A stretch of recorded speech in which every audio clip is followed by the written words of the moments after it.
Deixa eu só... Tá gravando. Bom, então agora a gente vai iniciar a sessão 1.3. A sessão 1.3 vai falar um pouquinho de lançamento de projéteis e movimento circular. Essa é a última aula sobre cinemática. Na semana que vem a gente vai fechar o conteúdo de cinemática e vai iniciar dinâmica. Tá? A dinâmica é o último assunto, né? A última unidade que vai cair na N2, na N1, perdão, que é a nossa prova. Então, a gente tem cinemática e dinâmica para N1. Tá? Então, o que nós tratamos nessa sessão aqui correspondente? Tá? Ela vai trabalhar com movimentos que, no caso, envolva a posição vertical. Até o momento, a gente está trabalhando com movimentos horizontais, né? E no caso, lançamento de projéteis é o nosso assunto de hoje. Antes de entrar no assunto propriamente dito, vou fazer uma pequena contextualização com vocês, né? Na história, né, ao longo dos anos aí, o ser humano ele tentou entender o movimento, né? Então, os movimentos diários, o cavalo, a queda de um objeto, né, a corrida de um cavalo, perdão, o movimento de um carro de boi, ou a velocidade da água, tá? Então, tudo isso foi motivo de estudos. E Aristóteles, aqui nessa figura aqui, tá? Que viveu entre 384 e 322 a.C., ele era um filósofo, né? Foi um filósofo grego muito importante e foi o responsável por criar o que a gente chama de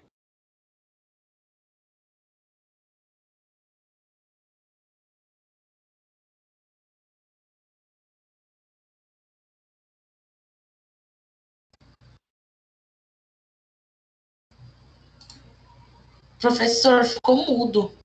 Não estou ouvindo você. Tá mudo mesmo.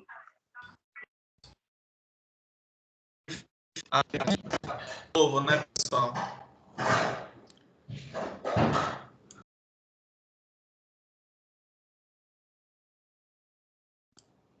Pessoal, tá me ouvindo? Agora tô, professor. Ah, hoje tá difícil, hein, pessoal? Espero que vocês não... Vamos lá. Então, como eu estava dizendo, né, nós temos a física aristotélica, né, que foi o cara que viveu aí entre 384 e 322 a.C. Ele foi muito peculiar porque ele estudava a natureza, entre outras coisas, né, através apenas do pensamento. Ele fazia indagações sobre a natureza, sobre o movimento, sobre a física em si, né? Porém nunca fez experimentos. Então ele criava as suas conclusões apenas baseadas na sua mente, né? Observações usando apenas como ferramenta o olho e a sua mente, tá? E o que ele acreditava, né? Ele acreditava que após o início do movimento, todo o corpo caía com uma velocidade constante.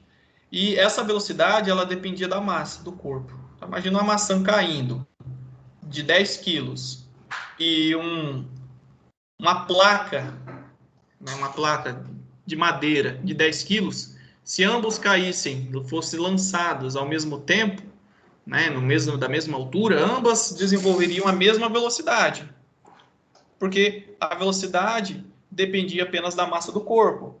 Só que se a gente for analisar na nossa vida real, a gente observa que isso não acontece, né? Por exemplo, uma placa de madeira de 10 quilos e uma bola de aço de 10 quilos caindo, a gente vai observar que a bola de aço, por mais que tenha a mesma massa que a madeira, ela vai cair mais rápido, né? E Galileu foi quem conseguiu demonstrar isso experimentalmente, né? Bem mais à frente. Ele viveu entre 1564 e 1642 a.C. Tá? Então, Galileu Galilei foi quem notou, né, essa diferença e mensurou isso de forma experimental. Mensurar é testar isso, né? Então, ele tinha vários experimentos usando esferas de diferentes massas e ele notou que, independente da massa, todos percorriam distâncias cada vez maiores em o mesmo intervalo de tempo. Ou seja, elas estavam acelerando. Então, a velocidade aumentava conforme o tempo passava, né? Então, o movimento era acelerado. Além, obviamente, de que havia uma diferença no deslocamento e, né, nessas velocidades, graças ao que ele citou de forças de resistência. Forças de resistência. O que seriam essas forças de resistência, né? O atrito com o ar, tá?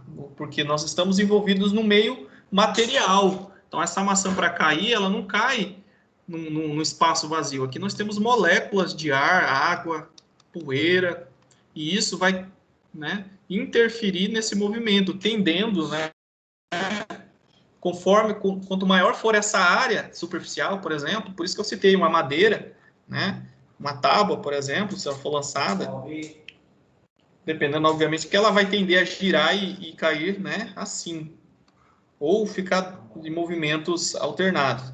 Mas quanto maior essa área de contato com essas forças de resistência, a tendência é que, né, a gente vai perceber uma diferença entre um objeto e o outro, por mais que a massa seja a mesma. Tá? Vai haver uma aceleração, sim, mas a massa em si, né, ela não é um fator único que vai influenciar no movimento. Tá? Então, Galileu foi ele quem, né, conseguiu observar esse movimento acelerado e destacou as forças de resistência que interferem aí nas observações. Então, quando a gente analisa uma situação em que a gente despreza, tá, essas forças de resistência, como a resistência com o ar, por exemplo, né, e nós estamos analisando o movimento vertical para baixo, como essa maçã está caindo, então, se só está sob a influência da gravidade, a gente está tratando de um tipo de movimento que é uniformemente variado, movimento uniformemente. É o nosso MRUV, tá? Vou colocar aqui na forma, MRUV. Se nós estamos tratando do movimento retilíneo uniformemente variado, a gente está analisando o que a gente chama de queda livre. Ou seja, se nós lançarmos uma maçã e essa maçã está somente sob a força da gravidade, ou seja, tem uma aceleração gravitacional, uma aceleração da gravidade, e não estamos considerando a resistência do ar, a gente chama esse movimento de queda livre, tá?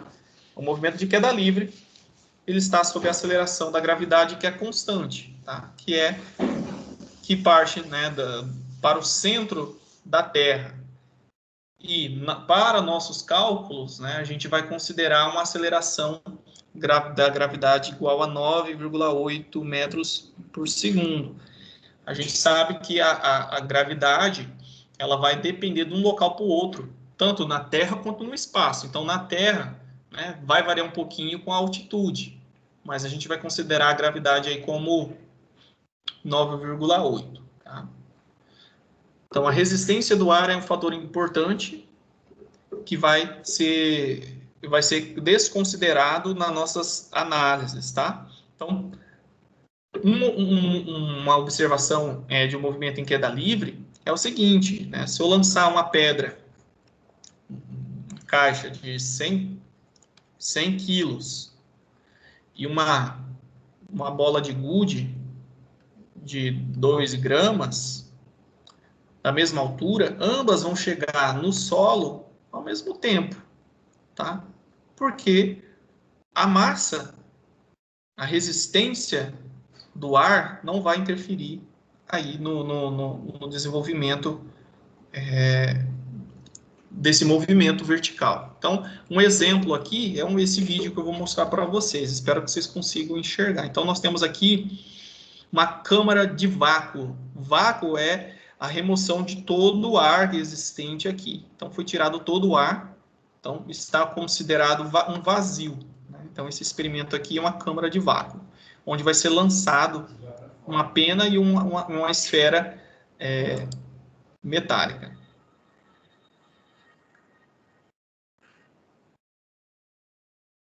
não precisa ficar preocupado com tá falando inglês, eu estou explicando para vocês. Essa é a nossa câmara de vácuo.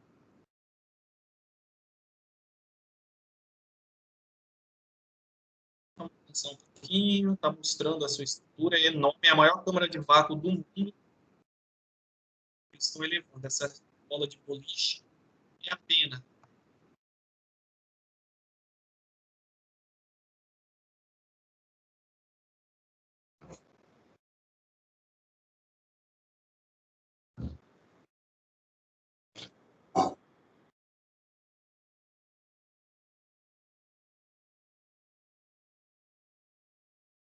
Aí vocês falam, professor, o senhor mentiu, a bola de boliche é mais pesada, ela chegou mais rápido. E a pena está aí caindo lentamente. Nessa primeira amostra, o vácuo ainda não foi gerado, então ainda há ar aqui. Tá? Então ele está demonstrando que vai influenciar no movimento. Eles vão repetir o mesmo o vácuo. É com o vácuo, né? O rapaz, ele está aqui dentro, né? Por isso que ele conseguiu observar o experimento ao lado ali. Observarmos a próxima parte do experimento, ele vai ter para poder conseguir executar isso aí. Porque o que aconteceria se o ser humano tivesse ali dentro? Né?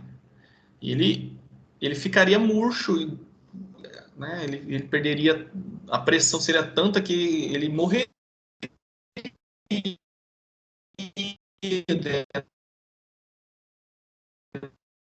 dentro dessa câmara aí.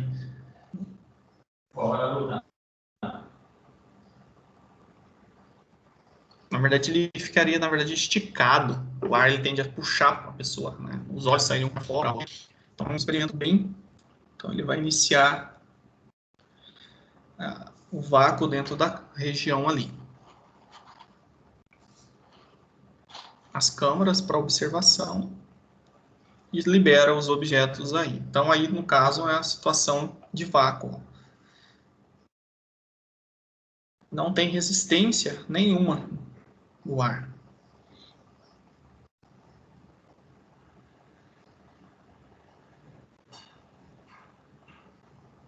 Então, é este tipo de situação que nós vamos estar analisando, movimento em queda livre, tá? Movimento em queda livre.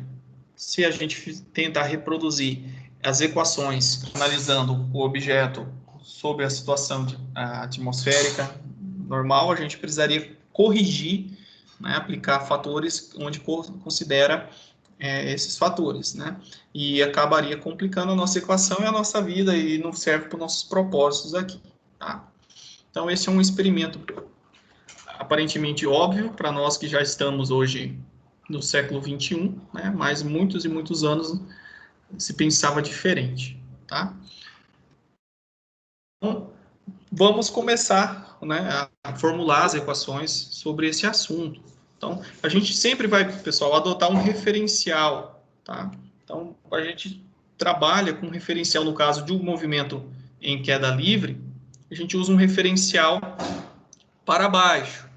Por quê? O objeto está de um ponto mais alto e vai cair para um ponto mais baixo. O nosso referencial, por conveniência, tá? A gente vai adotar como sendo positivo para baixo. Então, o nosso eixo Y aqui, supostamente, né, ele é positivo para baixo.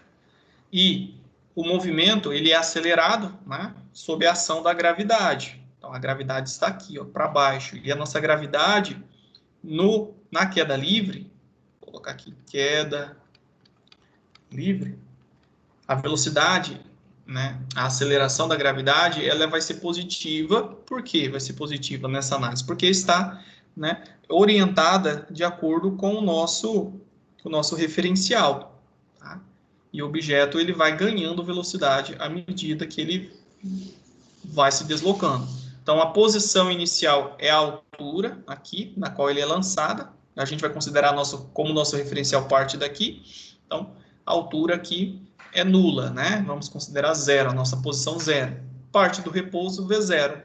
e ele vai ganhando aceleração até chegar aqui no solo a uma determinada posição y, né, que é diferente de zero, que vai depender aqui, né, nossa escala, e uma velocidade final também diferente de zero, que é a nossa velocidade máxima.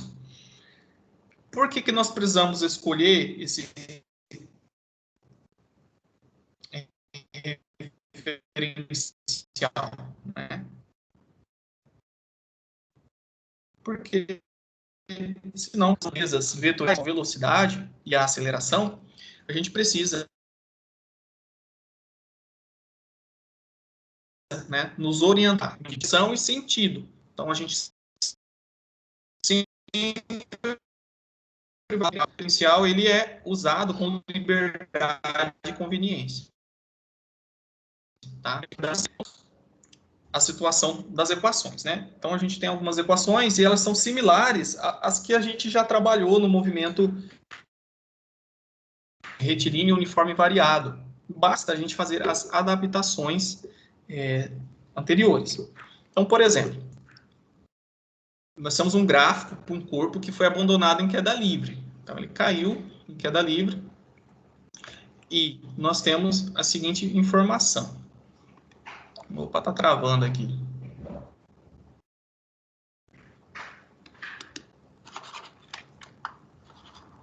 Pessoal, estão me ouvindo? Travou aí para vocês?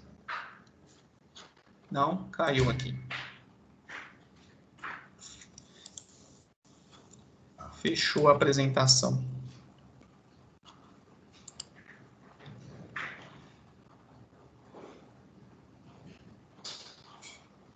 Vou voltar aqui, deu um probleminha aqui. Vamos voltar, estava falando da queda livre, né, das equações. Então, a gente vai começar deduzindo as equações. Vou voltar aqui a compartilhar com vocês.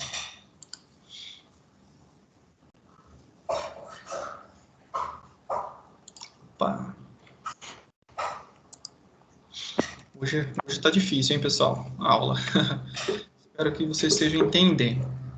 Então, a gente viu essa questão do referencial. Gravidade positiva, porque nós estamos adotando aqui o referencial mais conveniente, tá? Porque se adotasse o referencial comum para cima positivo, a gente teria que inverter os sinais. E para nós não é conveniente trabalhar com valores negativos.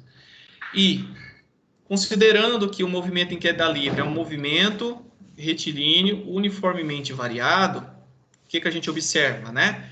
Que a velocidade ela varia, né? Há uma taxa constante, que essa taxa constante é a nossa aceleração, e a aceleração é igual à aceleração da gravidade. A equação horária da velocidade é v, né, em função do tempo, v0 mais a, que no caso aqui é a nossa aceleração, eu já vou usar um g, né, g vezes t.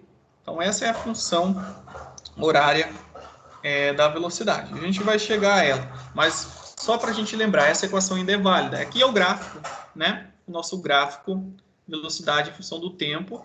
Lembrando que aí nós podemos calcular, né, o nosso deslocamento ou a queda, né, essa distância percorrida na queda com base nessa área aqui, que é o nosso delta S, tá?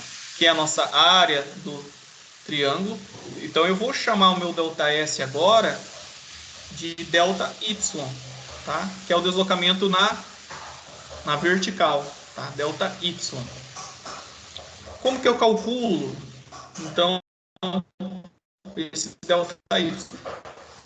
Partindo do mesmo conceito. É a área do nosso gráfico aqui. Então, delta Y pode ser a posição final no solo, né? Minha posição inicial é essa inicial, e aqui o nosso Y no solo. Isso aqui é o nosso delta Y, que pode ser entendido também como o nosso delta anterior. Tá? Então, Y menos Y0, qual que é a figura formada? É um triângulo, né? Então, nós temos essa base, e essa aqui é a altura, que vale V, né? Então, é base vezes a altura, que é V, dividido por 2. Tá? ΔY é o tempo vezes a velocidade dividido por 2. Ok. Aí, a gente sabe que a nossa velocidade pode ser obtida por essa expressão. Então, eu vou inseri-la neste campo aqui, ó. Então, eu posso reescrever o seguinte. Olhando o gráfico, a gente sabe que a velocidade inicial é 0. Então, isso aqui vai embora. Então, nós só vamos ficar com essa parcela. Velocidade é igual a gravidade vezes o tempo. Então, vai ficar o tempo vezes a gravidade vezes o tempo de novo da fórmula, dividido por 2. ΔY é igual a gravidade vezes o tempo ao quadrado. Multiplicando aqui, ó, essa parcela. Tudo isso dividido por 2. Então, eu consigo agora fazer mais uma inferência, tá, nessa equação. O que a gente observa, né? O nosso referencial diz o seguinte, que o nosso y inicial é 0. Então, o nosso ΔY, ele é igual ao y final, que é a posição no solo, né?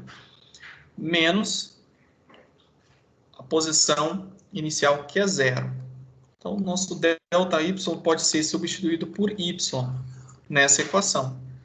Então, eu posso dizer que o nosso y é igual a gt ao quadrado sobre 2, tá? Essa equaçãozinha nos dá a função que descreve, né, a posição do objeto que está em queda livre, em função do tempo. Então, é a nossa função horária aí da posição em função do tempo. A gente pode, pessoal, usar as demais. Então, o que nós temos, né?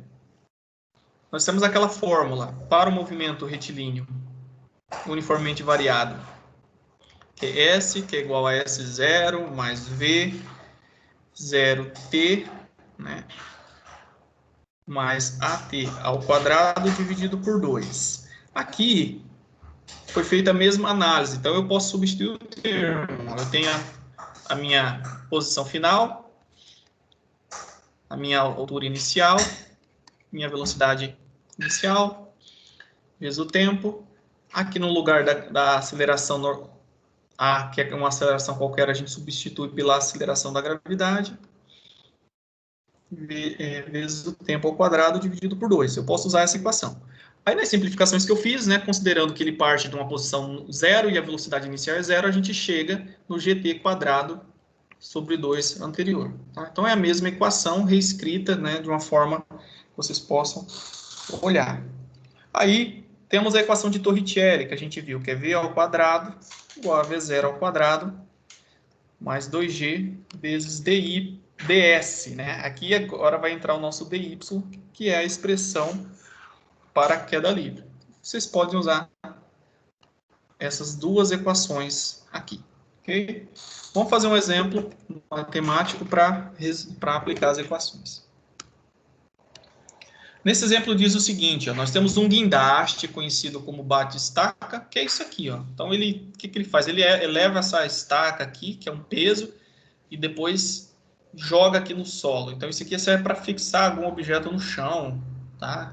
Em obras e na construção em geral. Então, ele eleva uma peça de metal aqui até uma altura de 4,1 metro. Então, essa é a altura que está representada aqui, ó. E abandona em queda livre. A gente vai considerar queda livre, então despreza a resistência do ar.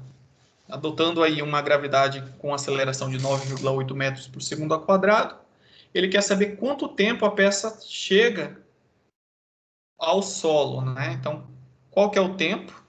Então, aqui é o t igual a 0 segundos.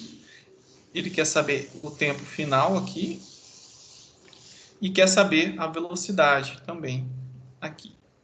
Considerando que ele parte do repouso, né? Ele eleva e solta. Então, aqui a velocidade inicial é 0. Então, nós temos essa informação. Ele quer essas aqui.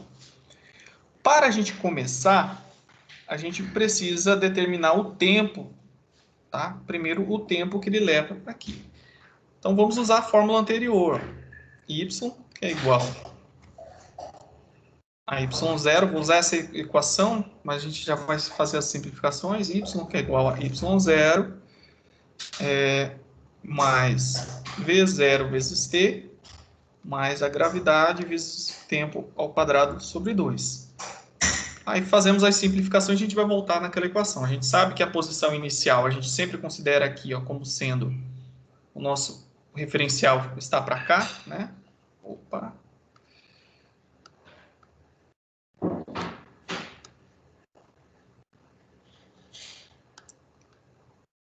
Aqui é o nosso y0, que é nulo, e aqui, né, é positivo, e aqui no chão aqui é o nosso y final. Então, se ele parte dessa posição aqui, que a gente vai considerar o 0 e 44,1 como sendo aqui no final, então isso aqui é 0. Tá? Partindo do repouso, também é 0. Então, o nosso deslocamento total é igual a gravidade vezes tempo ao quadrado sobre 2. Como ele quer o tempo primeiro, né, a gente precisa calcular o tempo, a gente já sabe o valor de y. Tá? O nosso y é a altura que ele cai, que é 44,1 metros. Vamos substituir aqui, vai ficar assim, 44,1, a gravidade é 9,8, tempo ao quadrado sobre 2. Então, a gente faz a continha, isso aqui, 2 vezes isso aqui, vai ficar 88,2, igual a 9,8t ao quadrado. Esse termo está multiplicando, vem para cá dividindo, então vai ficar t ao quadrado é igual a 88,2, né, dividido por 9,8. Esse termo para cá. Nós temos um quadrado aqui, né? Então esse resultado vai estar dentro de uma raiz quadrada. Opa, vou melhorar isso aqui. Vamos resolver por partes para não confundir vocês. Então, 88,2 dividido por 9,8 vai dar 9. Tá? Isso aqui é igual a 9. Então, t é igual a raiz quadrada de 9, que é igual a 3 segundos. Então, ele demora 3 segundos para cair, 44,1 metros. Então, a primeira resposta. E ele quer saber a velocidade neste instante, Respondendo a primeira parte, a gente vai responder agora a segunda. Vou colocar isso aqui certinho. 3 segundos. Então, vamos calcular a velocidade aqui. Primeira parte resolvida, agora a velocidade, que a peça chega aqui, a gente pode usar a equação de Torricelli. Tá? A gente pode tanto usar a equação de Torricelli, quanto essa, V, que é igual a V0, mais GT, tá? G vezes T, que é a formulazinha que a gente já viu aqui anteriormente, ó. A gente sabe, para o movimento retilíneo uniforme variado, a velocidade pode ser obtida por essa continha. Então, vamos usar ela, que é a mais simples, né? Então, a velocidade inicial é nula. A velocidade final é a gravidade vezes o tempo. A gravidade é 9,8 vezes o tempo de 3 segundos. Vai nos dar uma velocidade de 29,4 metros por segundo. Então, ele chega ao solo com 29,4 metros por segundo. E gasta aí 3 segundos. Bem tranquilo, tá? Não muda nada. Basta apenas interpretar os dados de acordo com os referenciais. Vou seguindo aí, pessoal. Não tiver dúvida, tá? Eu vou seguindo. A qualquer momento vocês podem interromper. Então, agora vamos avançar um pouquinho, né? A gente vai falar um pouquinho de lançamento de projéteis. O que é o lançamento de um projétil, né? Vou colocar já aqui uma imagem. Imagine que você está atirando, né? Atirando com um canhão, né? Então você está aqui embaixo, Aí você atira alguma coisa. Então, você vai estar lançando um projétil. Você pode lançar isso aqui com uma determinada inclinação. Opa, deixa eu desenhar melhor. Então, você pode lançar. Você está aqui embaixo. Sou péssimo de desenho, né? Você está aqui embaixo, quietinho. Você pode lançar algo para cima, tá? De baixo para cima. Ou você pode, né, lançar esse objeto com a inclinação. Então, você lança ele mais ou menos assim. Então, ele vai percorrer esse tipo de trajetória. Tá? Então, nós temos os lançamentos de projéteis, que é o lançamento verticalmente para cima, direto. E nós temos um tipo de lançamento de projétil que a gente chama de lançamento oblíquo. Tá? O lançamento oblíquo, nós vamos ter uma inclinação. Tá? As equações para o lançamento de projétil vai mudar o referencial.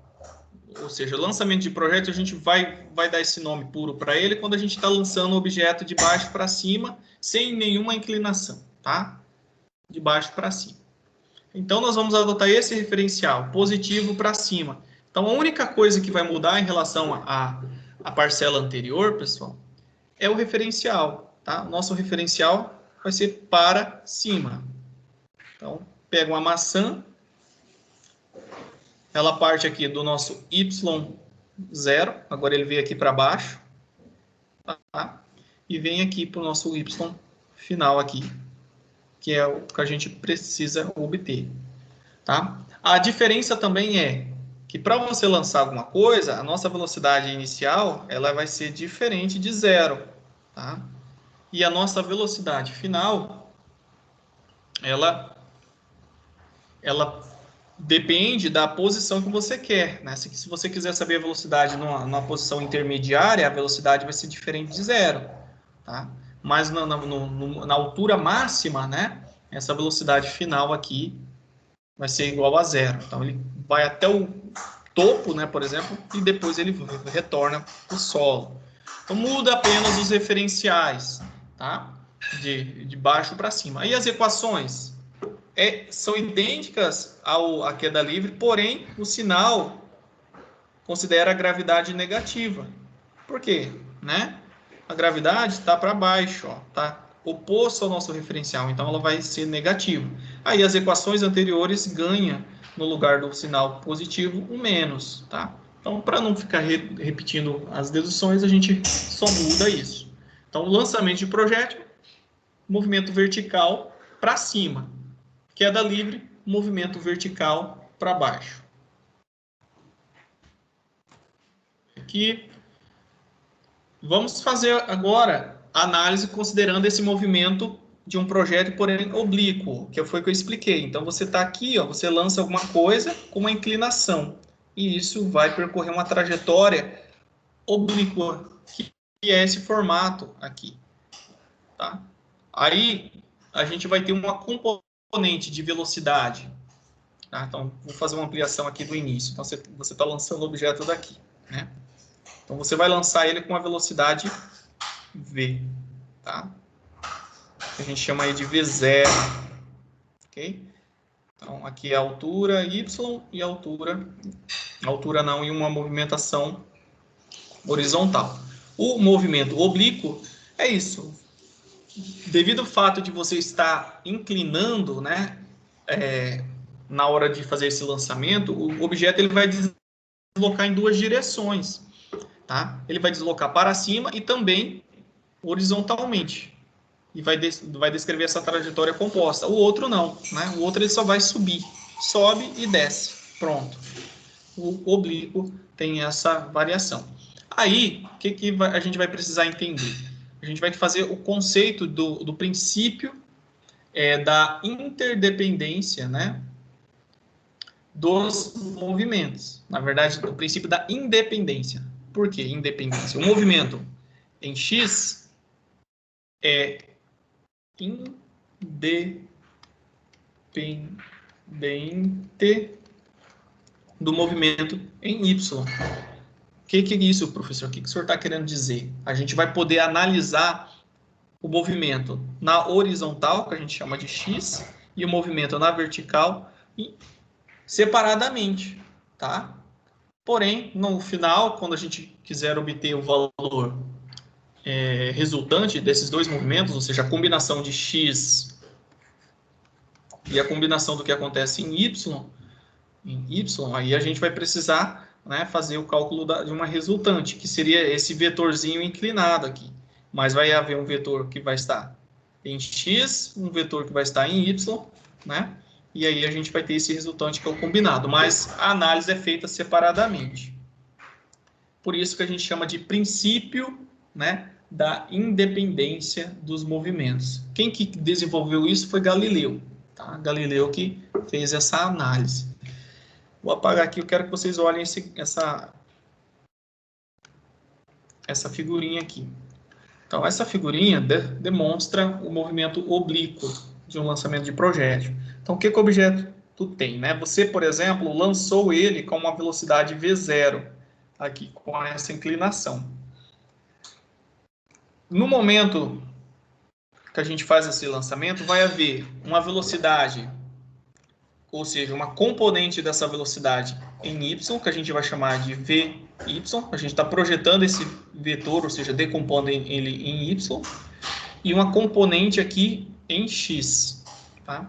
E o movimento começa a acontecer. Vai começar a acontecer. O objeto vai se deslocando, né? Vai subindo ao mesmo tempo, né?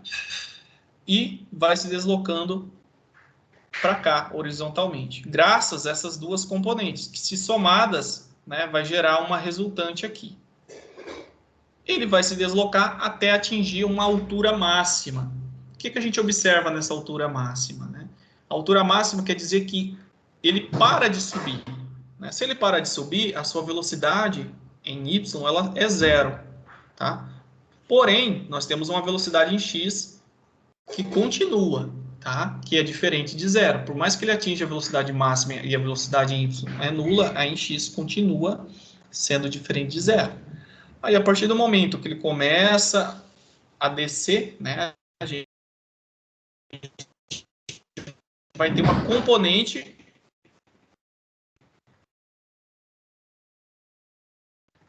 de velocidade em y, porém, né, o seu vetor que está para cima, tá? Em relação a atingir o solo. Aqui nós podemos fazer algumas interferências, né?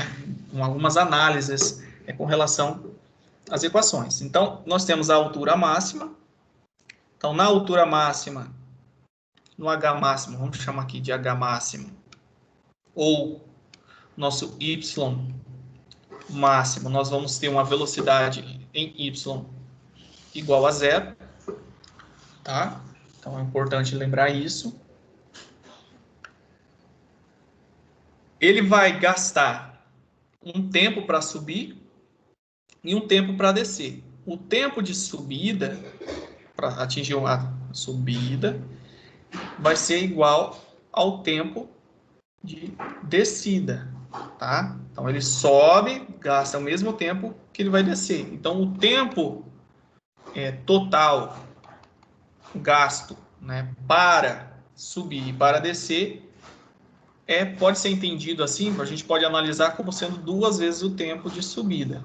A gente vai fazer essa análise, quando ele quiser saber esse tempo total, basta fazer essa simplificação. Tá? Bom, o que nós observamos? Né? Nós não estamos considerando a resistência do ar. Tá? Então, o movimento, ele vai executar, né, um movimento uniformemente variado em relação ao eixo Y. Tá? Primeiro é um movimento de aceleração, ó, ele sobe, depois ele começa a frear, né? Então ele tem um movimento de subida, que na verdade a primeira parte aqui é retardada, né? O movimento é retardado, por isso que ele vai diminuindo a velocidade Y até chegar a zero. Então essa primeira parcela aqui é de movimento em Y, tá? Nós estamos analisando separadamente. Então, a primeira parte do movimento é retardado, porque a velocidade vai caindo. E a segunda parte do movimento é acelerado. Acelerado quer dizer que quando ele parte do ponto máximo e começa a inverter o movimento, a velocidade em y começa a aumentar. Tá? Ela é máxima quando atinge o solo aqui e nula quando atinge a posição máxima. Tá? Então, o movimento em y, por conter uma aceleração negativa e uma aceleração positiva, é o nosso movimento retilíneo uniformemente variado. Tá? Então, a gente vai analisar esse movimento, no caso, né, movimento, vou chamar de movimento retilíneo uniforme variado. Tá? Então, é uma situação que a gente precisa considerar, e a aceleração. Então, a gente vai usar as equações anteriores adaptadas. Tá? A gente vai usar as equações anteriores adaptadas. Então, vamos fazer aqui todas as adaptações. Não vou ficar deduzindo uma por uma, porque senão a gente vai perder muito tempo. Tá? Então, quando a gente vai analisar a posição vertical, né, a gente viu que, no caso, é um movimento, é um lançamento de projétil. Então, o referencial ele é para cima, né, positivo, e a gravidade está para baixo. Então, as equações seguem com sinal negativo. Tá? A gente vai usar tanto aquela anterior para o lançamento de projétil, quanto essa outra aqui. Usa-se Torricelli, tudo com seu sinal negativo. A posição vertical, né, nós temos apenas, né, nós não temos, vamos assim dizer, a influência de um retardamento, né? A velocidade, ela não é retardada. Então, nós temos apenas uma única equação em relação à horizontal que a gente pode adaptar aqui. Vamos por partes, né? Para não confundir. Professor, eu posso usar essa equação ou essa equação? Porque tem duas. Essa equação aqui é igual a essa.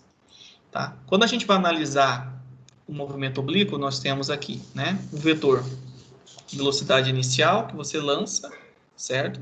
Aí nós vamos ter uma componente em x, vx, nós vamos ter uma componente vy. A gente decompõe, né? Como que eu decomponho isso, professor? Lembrando lá, né, dos exercícios anteriores, que como a gente tem uma inclinação, a gente vai ter um ângulo aqui em relação ao nosso referencial. Né? Então, essa componente de velocidade em x, que é o que está aqui, se está amassando esse ângulo, vai ser, o nosso Vx vai ser V0 cosseno de θ, desse ângulo aqui. E o nosso Vy, que é a componente em y, é o V0 seno de θ. Então, para o caso da função horária de posição vertical, nós temos aqui nossa equaçãozinha aqui anterior. Como nós estamos trabalhando na posição vertical, o nosso V0, y. Então, no lugar de colocar V0, y, eu faço essa decomposição. Eu sei a velocidade inicial, né? Multiplico pelo seno desse ângulo de inclinação, insiro aqui e eu vou ter essa expressão. E para o caso dessa outra equação para a função horária da velocidade vertical, que é identificada dessa forma, a gente também vai fazer essa adaptação, tá? E aí a gente insere no lugar de V0y o termo correspondente. Até a equação de Torricelli, ela é adaptada, tá? Então, nós temos Vy ao quadrado igual a V0y ao quadrado, aí no lugar de V0y, eu insiro a sua componente e realizo o mesmo processo. Quando nós vamos analisar a função horária da posição horizontal, ou seja, nós queremos saber o alcance, por exemplo, de um objeto, a gente tem aquela equação, né, que é S, que é igual a S0 mais V0t. E aí, no caso, a gente vai substituir por x, né? X, que é igual a x0 mais V0x vezes t, que é a velocidade em x. E a componente V0x está aqui, ó, V cosseno de θ. Então, eu insiro aqui na expressão. Tá? Então, nós temos essa outra equaçãozinha aí. limpando aqui. Para o tempo de subida, né? Como que a gente faz? O tempo de subida pode ser obtido por essa equação aqui, ó. Por que, professor? Eu posso usar essa? Porque o tempo de subida é o tempo em que vai atingir a altura máxima, né? E a gente sabe que na altura máxima, a velocidade em y é nula. Então, esse termo aqui é zero, né? Então, se eu pegar e colocar o zero aqui e isolar o que eu quero, que é o t, eu vou chegar nessa expressão, tá? Então, o tempo de subida é obtido pelo v0 vezes seno de θ dividido por g. O que é esse v0 seno de θ? O v0 vezes o seno de θ é a nossa componente vy, tá? Então, v0y aqui. Então, essas adaptações. Vamos fazer exercício, pessoal. Então, tive que gastar um tempinho deduzindo as equações, mas o que importa é vocês saberem aplicar essas equações e entender como elas foram obtidas, tá? Então, nós temos referenciais positivos quando nós estamos considerando o movimento no mesmo sentido do nosso referencial, e negativo quando está contrário. E para aplicar, vamos fazer isso aqui, ó. Um corpo é lançado obliquamente com uma velocidade inicial de 15 metros por segundo, tá? Que forma um ângulo de 30 graus com horizontal. Então, o que ele quer dizer? Nós temos aqui o nosso eixo X, nosso eixo Y, e foi lançado alguma coisa obliquamente, um objeto. Aqui com velocidade V0 igual a 15 metros por segundo. Tá? Essa aqui é a nossa velocidade inicial. Com um ângulo, ou seja, de 30 graus com horizontal. Então, nós temos um ângulo aqui. 30 graus. Oblíquo. Oblíquo, então, é um movimento oblíquo. Né? Então, se nós vamos desprezar a resistência do ar, qual que é a altura máxima, o alcance do lançamento, né? E o alcance máximo que seria possível atingir. O alcance do lançamento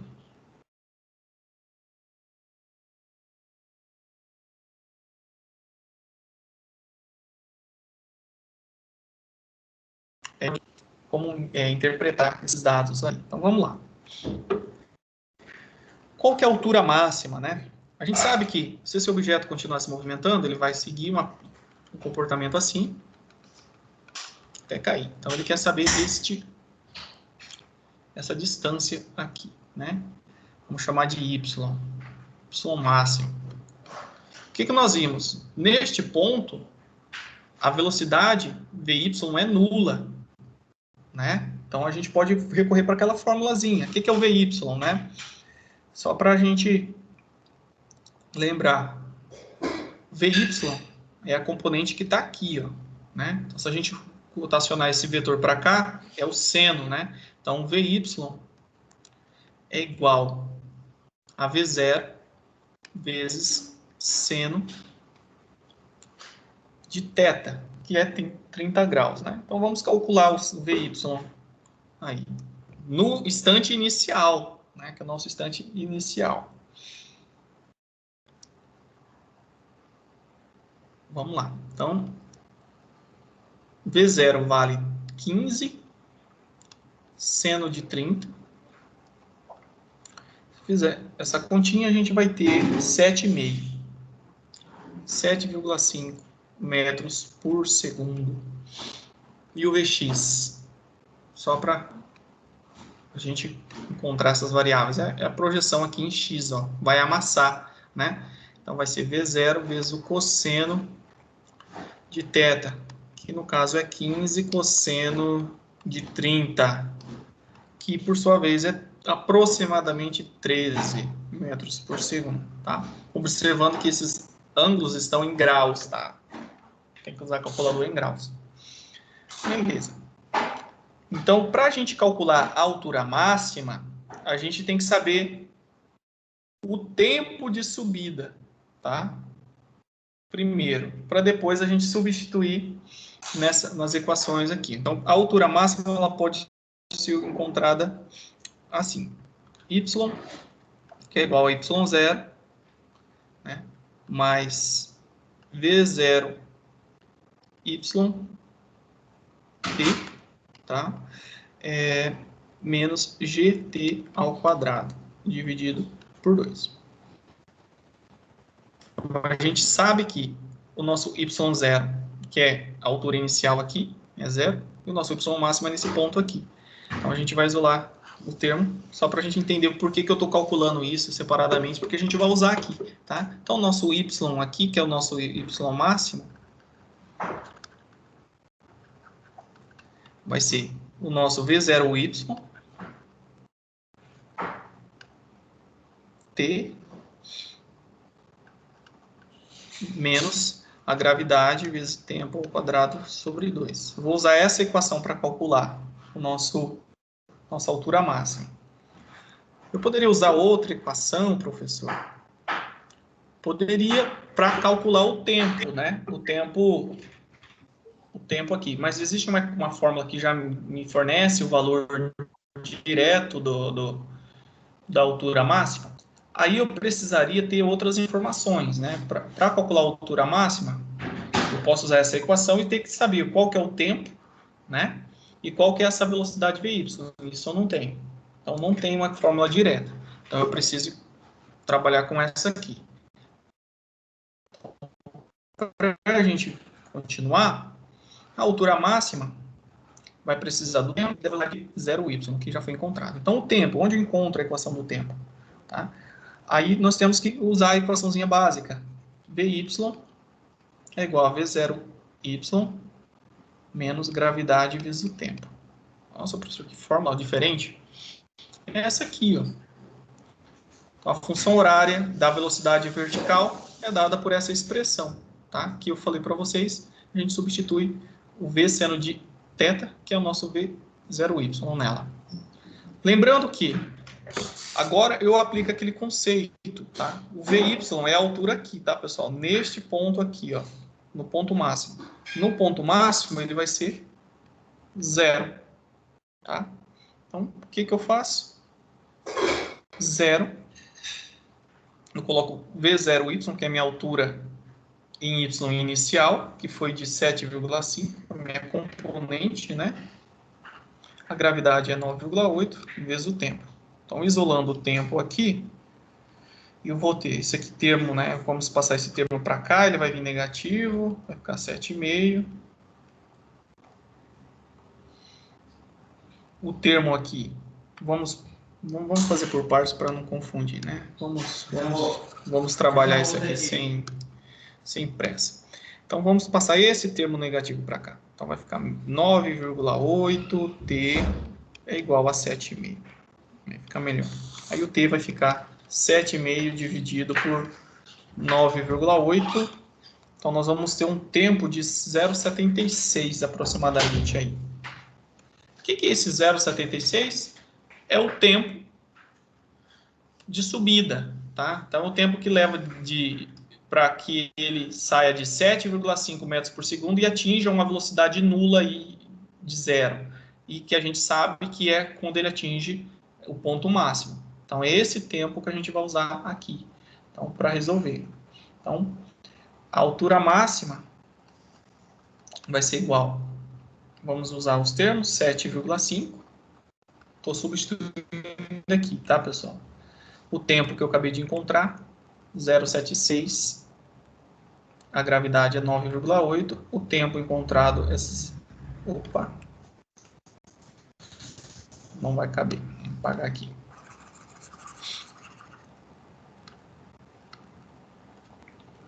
Altura máxima, 7,5 vezes o tempo, 0,76, menos a gravidade, 9,8, vezes o tempo ao quadrado, que é 7,6 ao quadrado, dividido por 2. Então, a altura máxima aí atingida, resolvendo todas essas continhas, vai ser de 2,87 metros. Então, essa é a altura máxima atingida pelo objeto. Tá? Agora, ele está querendo saber o alcance do lançamento, né? O alcance. Então, o alcance do lançamento é essa distância daqui, ó, do ponto que ele lançou até a posição que ele atingiu no solo, tá? Então, vamos calcular aqui desse lado. Para a gente calcular o alcance, a gente tem que saber o tempo total, tá? Então, qual que foi o tempo total? Ele levou um tempo para subir lá no topo e um tempo para descer. Então, nós temos aqui, vamos colocar aqui em função velocidade, em função do tempo. Então, nós temos um tempo aqui que a gente acabou de calcular, que foi o tempo de subida, que foi de 0,76, gastou aqui, e o tempo para descer, 0,76 também. Então, o tempo total é 2 vezes 0,76, o tempo total, que por sua vez vai dar 1,52, tá? 1,52 segundos. Então, esse é o tempo total. Por que que eu preciso saber do tempo total? Porque ele está querendo saber o alcance máximo, tá? Então, para a gente saber o alcance máximo, a gente precisa do tempo, tá? Porque a equação que eu passei para vocês anteriormente, ó, da posição horária horizontal, dita por essa conta, ó. Então, o x máximo é igual ao x inicial, mais a velocidade x inicial do tempo. Então, eu preciso do tempo. Então, o x máximo, que é o alcance do lançamento, com essa configuração, vai ser o x0, mais a velocidade em x, vezes o tempo. Sabendo que ele parte da origem, né? Vamos considerar que ele parte aqui da posição 0, então esse termo aqui vai embora, né? Então, a velocidade inicial em x foi calculada anteriormente, ela foi de 13 aproximadamente. Então, basta substituir aqui, ó, 13. O tempo, esse tempo aqui é o tempo total, né? Que ele gastou aqui em movimento em x, que é 1,52. 1,52. Isso vezes 13 vai dar 19,76. Opa, 19. Continha aqui. 13 vezes 1,52. Isso, 19,76 metros. Então, essa foi o alcance desse lançamento. Aí, para a gente fechar, nós temos aqui o alcance máximo que seria possível para esse lançamento, tá? Então, vai dar um pouquinho de trabalho a gente entender esse alcance máximo. A gente precisa trabalhar em algumas equações. Bom, para a gente determinar qual é o alcance máximo, a gente vai fazer um estudo das relações matemáticas aí que a gente tem, né? Então, substituindo lá o tempo total na função horária das posições, a gente vai ter a seguinte coisa. Como assim? Bom, a função horária das posições, no caso, em x. X, que é igual a x0 mais v0x vezes t. Tá? A gente sabe o seguinte, que x0 é 0, tá? E o nosso v0, olhando lá o nosso lançamento de projétil, nosso v0, né? É isso aqui, né? V0 cosseno de θ. Então, V0x, só para voltar aqui, é V0 cosseno de θ. Então, eu vou jogar esse termo aqui. V0 cosseno de θ vezes t. Aí, o que nós precisamos observar? Qual que é o tempo total, né? Esse tempo aqui é o nosso tempo total. Tempo total. Porque nós estamos querendo saber o valor máximo, que seria o alcance máximo. Então, a gente sempre vai usar o tempo total. Anteriormente, eu passei para vocês a equação que a gente pode obter o tempo total. Então, se a gente pegar essa formulazinha aqui, né, da função horária da velocidade vertical, considerar aqui no no ponto máximo de maior altura a velocidade é zero, e isolar o t, a gente vai chegar nessa expressão. Então, vou isolar isso aqui, tá? E trazer para cá, só para a gente não precisar trabalhar duas vezes com a mesma coisa. Eu sei que o tempo total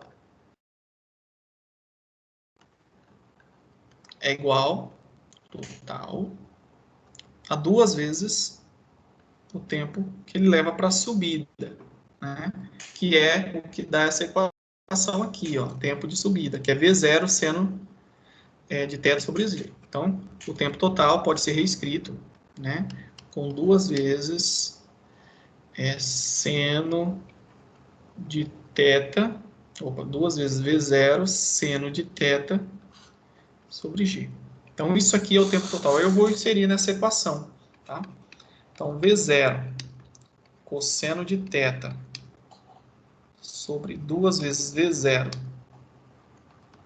seno de θ, tá? Então, estou colocando esse termo aqui, substituindo por esse aqui. Então, a gente tem essa expressão.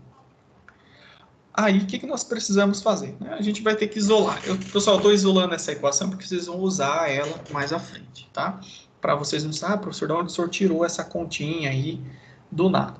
Então, o que é isso aqui? Então, a gente pode resolver, melhorar matematicamente essa inscrição. Então, eu vou fazer o seguinte. Vou passar esse 2 para cá e essa gravidade para cá. Então, e nós temos V vezes V, né? Então, vai ficar V0 ao quadrado. Então, vai ficar ao quadrado dividido. Vou deixar o 2 ali, que vai ser mais conveniente para mim na análise. Então, só vou fazer a multiplicação nos termos semelhantes. Ó, V0 vezes V0. Vai ficar V0 ao quadrado. O G, como está multiplicando tudo, ele pode vir aqui para frente. E vai ficar duas vezes cosseno vezes cosseno de θ vezes seno de θ, tá? Existe uma propriedade trigonométrica, depois vocês podem olhar as identidades trigonométricas, que diz o seguinte, ó, que seno de 2θ é igual a duas vezes cosseno de θ vezes seno de θ. Tá? Isso aqui é uma propriedade trigonométrica. Então, esse termo aqui, eu vou substituir por esse aqui. Tá? Aí, a nossa equação vai ficar reescrita dessa forma. Eu posso dizer, então, que meu alcance horizontal máximo pode ser expresso pela velocidade inicial ao quadrado, dividido pela gravidade, tá? Seno de 2θ, perdão, seno de duas vezes o ângulo θ. Então, com essa equaçãozinha aqui, eu posso encontrar o alcance máximo do meu objeto apenas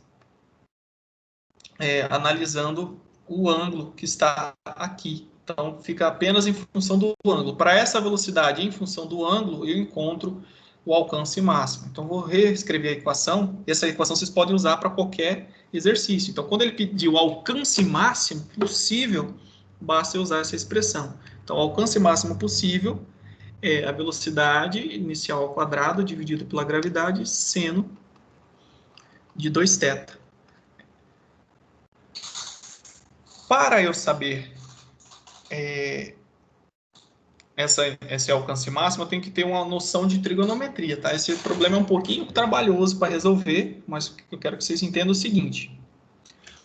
Qual que é o valor máximo possível do seno? Porque se eu saber o valor máximo possível do seno, é o número que eu vou multiplicar isso aqui que vai me dar meu alcance máximo. Só para lembrar que seno de um determinado ângulo, qualquer, né? Ele assume valores que vai de 0 até 1, tá? Então, o máximo valor que seno pode obter, tá? É quando o seno for 90 graus, tá? Então, quando o ângulo for 0, o seno é 0, tá? Seno de 0 é 0. Quando o ângulo for, quando o θ né, for 90 graus, nós vamos ter o seno máximo, que é 1. Se a gente observar a equação, é 2 vezes θ. Então, que ângulo que eu multiplicado por 2 que vai ser 90 graus? Então, θ tem que ser igual a 45 graus, tá? Para o alcance máximo possível. Tá? Então, nessa situação, se você lançar 45 graus, você vai atingir o alcance máximo. Portanto, sempre que pedir o alcance máximo possível, substitua, né, no caso, o ângulo de 45 graus para aquela velocidade dada no exercício. Então, nessa situação, nós temos que o alcance máximo é a velocidade máxima do exercício fornecida, que foi de 15, tá, metros por segundo ao quadrado, 9,8 a gravidade, e para um θ de 2 vezes, né, o ângulo de 45. Então, o lançamento oblíquo sempre vai ter o seu alcance máximo o ângulo de 45 graus. Resolvendo isso aqui, né, para essa velocidade, o máximo que a gente consegue atingir é 22,96 metros. Máximo, atingir o quê? O alcance máximo. Tá? Daqui até aqui. Então, a altura máxima, aí nós precisaríamos, né, refazer a conta, né, porque aí nós, como mudamos o θ, então a altura máxima também muda. Então, o alcance máximo muda e a altura máxima também muda. Mas, para fins de interpretação, o exercício só quer o máximo possível. Tá? Então, essa formulazinha vocês podem guardar aí com vocês. Eu deixo esse exemplo aqui como um exercício para praticar. É similar ao anterior. Aí vocês tentem fazer para aplicar os conceitos. E na semana que vem a gente resolve e finaliza o conteúdo. Ok? Tem alguém ainda aí, pessoal? Tudo certo? Sabrina, Maria, Bianca,